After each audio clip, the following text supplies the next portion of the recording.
Hello, welcome to this evening's episode of Focus on the Seller, where we focus on answering questions that sellers like you may have. So tonight's episode is going to be about what happens after foreclosure. Am I going to come home and find a padlock on our door? It's a great question, right?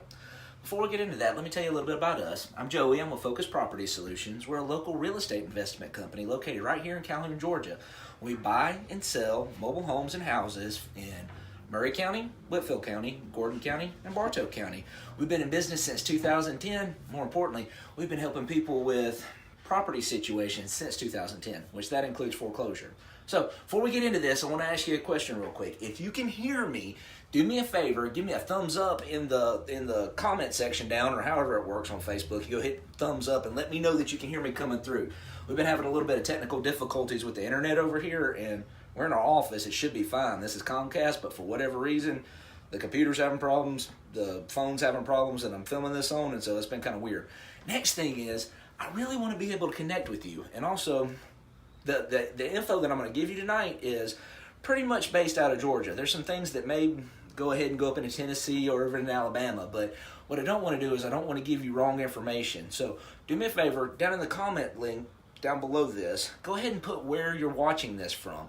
That way, if something doesn't pertain to the state that you're in, or something's different, if I find that out and you tell me about it, or if you ask me about it, I'd be more than glad to find you the right answer for it. So just so you know that. All right, let's make sure I ain't got anything else. I've also got notes written over here so that I give you everything that I got. Let's see. Okay, so back to our original question. How many, I'll tell you what, yes or no, how many of you have thought to yourself, the day of foreclosure, the day after foreclosure, is somebody going to come home and find their house padlocked shut and all their stuff thrown out in the yard? The reason why I asked that is because this actually got started from not just times in past, but this week we've been out door knocking all the pre-foreclosures. So what happens in Georgia is foreclosures are they are advertised in the paper 4 weeks prior to the actual auction. So the auction is the first Tuesday of every month, and whenever they get advertised in the paper 4 weeks beforehand, we go and we look in the paper and we see all the houses that are being advertised. Now, some people just look at that and they're like, okay, well then we know what houses are coming up on auction. We don't do that. And the reason is because we want to be able to serve our public, and we'd like to be able to help people preferably make a deal before foreclosure, save their credit, and help them out. So what we do is we go and we get that list, we map out a route that goes all the way around the counties that we work, and then we come out and we knock on those people's doors. Now, we've been doing that all this week, and so when we get out there, that's one of the questions that people have.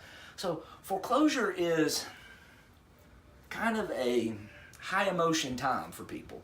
It's scary. There's lots of things that are unsure. There's a lot of frustration associated with it. Matter of fact, if anybody that's watching this has ever been through one of those situations, give me a thumbs up and let me know that, hey, you know somebody that's been through that and they did have those type of emotions going on with it. But when we get to those type people that are, they're so fearful, what they're really, really worried about is, am I going to get kicked out? So by the time we get through with this, I'm going to let you know what all will happen with it. So let's get into this. First off, how does auction work? I already told you this the first Tuesday, and let me say this is in Georgia. Other states can have them multiple times a month. Some states even have them multiple times a week, depending on how big they are and things like that. So in Georgia, it happens the first Tuesday of every month. It's between the hours of 10 to 4 in the county seat at the county courthouse out on the front steps. Now, how many of you, yes or no, or give me a thumbs up, have ever seen an auctioneer like at a, I'll tell you what, there's this show on HGTV, I think it is, called Storage Wars. And they get over there and they've got an auctioneer that's going, I'm talking really fast like that. How many of you have ever seen an auctioneer like that? Go ahead and give me a thumbs up, a hey, say, yeah, I know what you're talking about, Joey. That's not how auction at foreclosure auctions work. So what happens is, the bank goes and they hire an attorney to come and do the foreclosure. And then the attorney sends a representative to each county courthouse to come over and conduct the sale. And so what they do is you'll see somebody come hobbling up. It can be anybody. And they have a piece of paper in their hand. And next thing you know, they're over there and they're sitting there talking like this, and they're talking about landlocked numbers. And you're like, hey, what are you doing? What they're doing is they're reading the ad that was put in the paper. And they've got to read through that entire thing before they can actually start the sale. The next thing they'll do is they'll look up and they'll say, are there any opening bids? At this point in time, there may be people on the courthouse steps that are willing to purchase the house.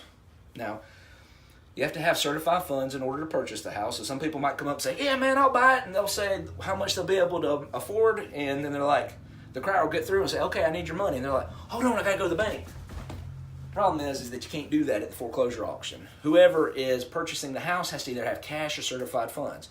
So that limits the amount of people that can buy a house at auction because they got to have it with them in their pockets.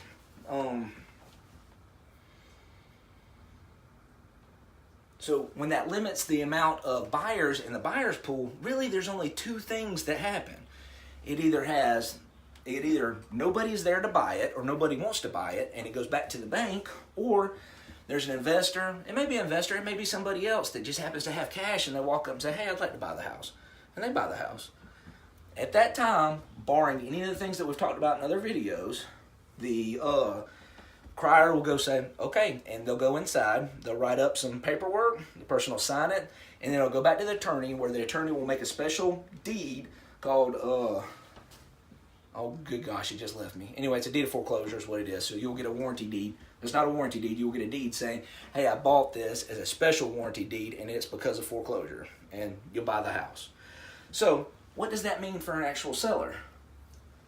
If you're thinking, hey, I'm going to come home and all my stuff is going to be pulled out of my house and I'm going to lose my home and it's going to be gone, I want to stop you on that for just a second. All right. There's a big difference between a house and a home. All right. And so this is where all the emotions that are associated with foreclosure come into play.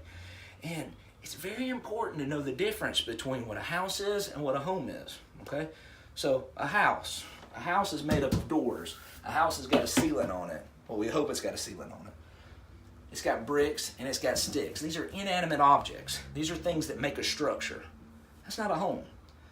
The reason why I point that out is because when you're in this high emotion type environment, when you're so scared of the situation that you're in, if you lose sight of this thing that's out here is just a house and don't realize the very, very important thing, which is what your home is.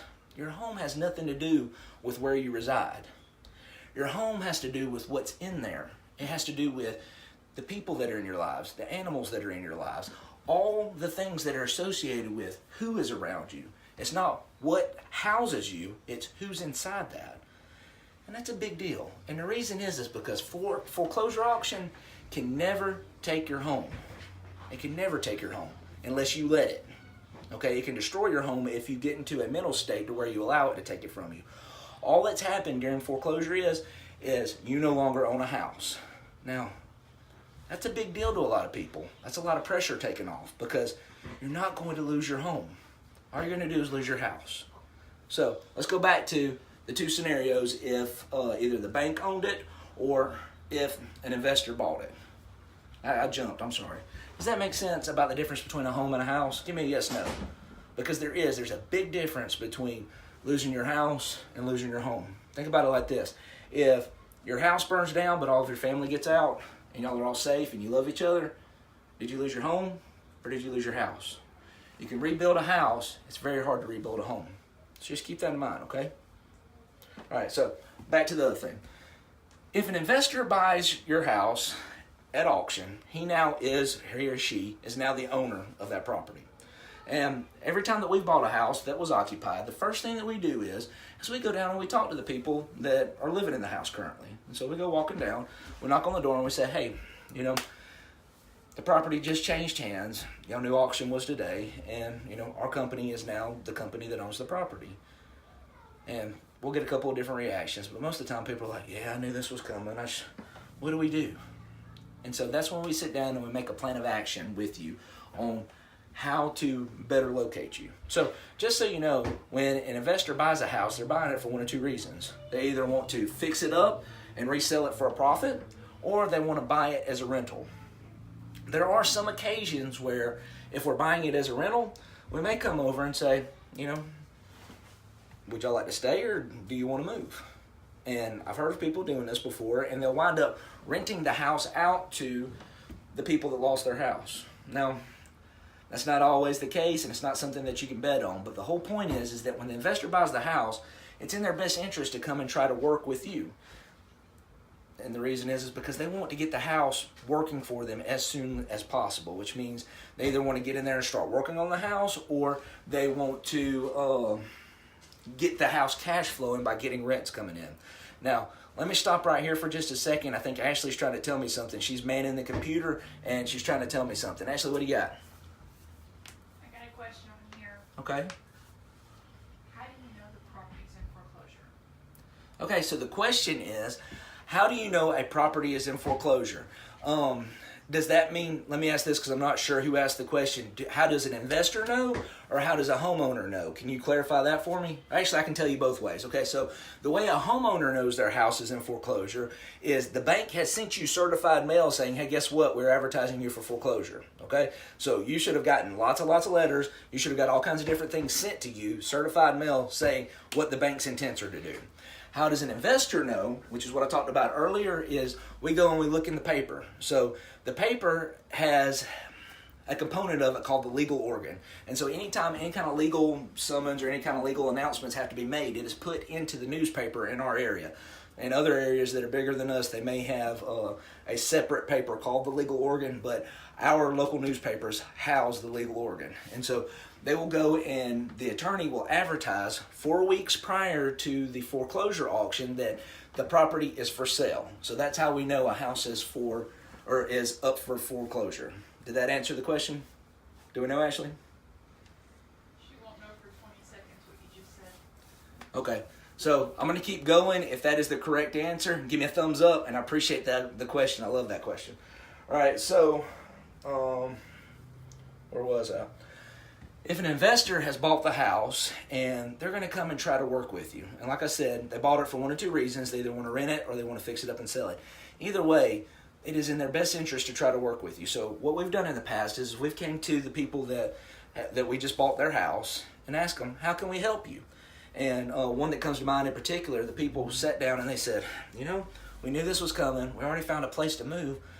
We just don't have the money for a moving truck. And so what we did was we went down to U-Haul or wherever we could get a moving truck, and we gave them the money to be able to get the moving truck. And we said, you know what? We'll do you one further. If y'all move all of the trash out of the house, we'll give you some moving money to boot. That way you can go ahead and get some utilities on and things to that nature. That worked out great for us. The reason why it worked out great for us was it got the people out of the house. They didn't tear up anything in the process. They left the house clean so that we could get to work right away. And it worked out great for the people because they needed a moving truck and they got a little bit of money on the side to be able to help them with their utilities. So that was a win-win situation for us and them. Most investors will try to do something along those lines to be able to get the house working quickly and efficiently. Now, the other scenario that can happen is if somebody buys a house and they come along and the previous owners are like, I ain't leaving. They're forced with only one thing to do. They have to file eviction. Okay, so eviction is where you have to go and demand, how do I say this the right way? Everybody thinks eviction is just kicking somebody out for non-payment. That's not what happens. Sometimes you're just demanding the property. Eviction can happen anytime that you have a property and people are not treating it correctly or are doing something that is hazardous or all kinds of different things. You can go down to the magistrate court and say, I would like to have the property back. They're not taking care of the house. Or you can go down and say, they won't move. I need the property back. And so either way, the person that now owns the house will go down to magistrate court and they'll fill out a thing for eviction. That will get served to the people that are living in the house by the sheriff or by a process server. That's important because those people now have 7 days to answer. They will then answer or they may not answer. What answer means is yeah, I agree with what's going on. Yeah, I don't agree with what's going on. Or those people are crazy. This is what's been happening. So you can do any of those things, but the whole point is if you answer, you get 7 days to answer, and then a court date is set thereafter to go and hear the case. And at that point in time, the investor and the previous homeowner will go and sit in front of the magistrate court, and the magistrate judge will decide what happens next. The whole point of that is, an investor doesn't really want to do that. And the reason why an investor doesn't really want to do that is because that's a lot of time that it can take to have a resolution and to have a game plan on this house that they just purchased for cash. The other thing that they don't want to do, the previous homeowner just had a big lick on them. They have a foreclosure on their credit. That's bad. I mean, that's really bad. The other thing is that if we go and file eviction, you're now going to have an eviction on your record in addition to the foreclosure. We don't want to do that. We work with people, and we'd rather work with you. And so most of the time, investors are going to try to do that. But just so you know, if things go sour, that is an investor's last and final option to be able to work things out, and they'll have to do it through the court. So it's not advantageous for anybody. It can cause bad feelings, and that's not what we want to do. But the whole point is, from somebody that is asking the question, am I going to get locked out of my house and have my stuff thrown out the day after auction? The answer is no. Flat out no. You will have some time to be able to find out what to do, and the investor is going to try to work with you. Now, the other scenario is, what if the bank buys the house back? Now, I know you may be thinking, that's a little strange. Why would the bank buy the house back? Technically, at the day of auction, if nobody else buys the house, the bank is saying, I'm buying the house back for what's owed on the property. And then they have to go and become the owners of the house. Now, this is a little bit interesting because depending on what kind of bank you have, if it's a small local bank, things may go quickly. If it's a big, huge bank like Bank of America, Wells Fargo, things like that, what happens is this got to go back to the attorney. The bank's not in a hurry. Next thing is this got to go to wherever the bank's representative is. They got to sign paperwork. Then it's got to send it to another bank's representative, and it goes all over back and forth. It takes a while for them to be able to contact you. Then they're going to contact you. Trust me, if you've already been through the active foreclosure process, you know how hard it is to get an answer from a bank. Same thing's going to happen with after the foreclosure day. They're going to contact you, or they're going to have a representative contact you and say, hey, what do we got to do to make this right? How? We need you to move. We got to get rid of the property. What can we do? And they may turn it over to a property management company that goes ahead and files for eviction. Or they may say, you know what? If you can be out by such and such a date, you leave the house clean, we'll give you some money, just like the investor would. Sometimes they call that cash for keys to be able to get out. Either way, the whole point of that is you're not going to be kicked out the day after auction. You're not going to be kicked out the day of auction. You're not going to get really, quote, kicked out unless you don't work with whoever bought the house. That's important because you're going to have some time to be able to work things out. But you got to get it in your head. If you have stuck your head in the dirt, and let me say this, I'm referring that from the previous videos that we've done about being delinquent, being in active foreclosure. So if you think that's weird, go back and watch those videos so that you'll understand what I mean about sticking your head in the dirt. But if it's got all the way to auction, you're no longer the homeowner. I'm sorry, you're no longer the house owner. You still own your home. You and your home can go dwell somewhere else. But you're no longer the house owner. And so you've got to figure out how to play ball with the new owner. Okay? And so I know that's a little touchy, it's a little defeating, but it is what it is. Just remember, we live in the greatest country on the face of the planet. You're going to have the opportunity to go and start over. You're not going to get thrown to the wolves. Nobody's going to eat you. You just have to start over. And you can go and find a rental house. You can go and live with family. You can do all kinds of different things. Or you can go ahead. You're going to either have to go to a rental house or go live with family or something along those lines. But you're not going to lose your home. You're just going to lose your house. But it is time to move. And it's time to get a new start. So let that come off of you. Realize that you're not going to get kicked out first thing after the auction, and that you got plenty of time to do things. Okay? Does that make sense? Now, I didn't give any time frames on that because really and truly there is no time frames on it. It can be as short as 10 days, I think. It can be however long it takes for the bank to be able to do what they're going to do. We've come up on houses before where people had already had their house foreclosed on and they were living in it for like 6-7 months afterwards. That's not normal, but we've seen it happen, and it was because the bank did something or they didn't have the title right or something along those lines, and so the people were living there without having to make any payments. Truthfully, I don't think that's right. I think if you're living somewhere, you should be making some sort of payment or trying, but that's just me. But just know you will have some time thereafter. So, I think I covered everything. Let me check my notes real quick. If you like this video, if it helped you, please share it, please like it. Awesome. So I think that's going to be the end of it, y'all. So if you like this video, do me a favor, give me a thumbs up. Share this video if you think that it will be beneficial to anybody. We covered a lot of information inside of this, and foreclosure rates are going back up. So this may be some information that people need to see. Also, if it would be beneficial to you, ask us for the links to the other videos. We threw them up on our YouTube page on Focus Property Solutions, and Ashley can come over and copy and paste the link into these. That way you can share it with other people that may be going through a similar circumstance. So I hope that was helpful. I hope y'all have a fantastic night. I look forward to seeing you next week. Y'all have a great day. I'm going to have to hit the poll. Ashley's running to turn it off. Bye, y'all.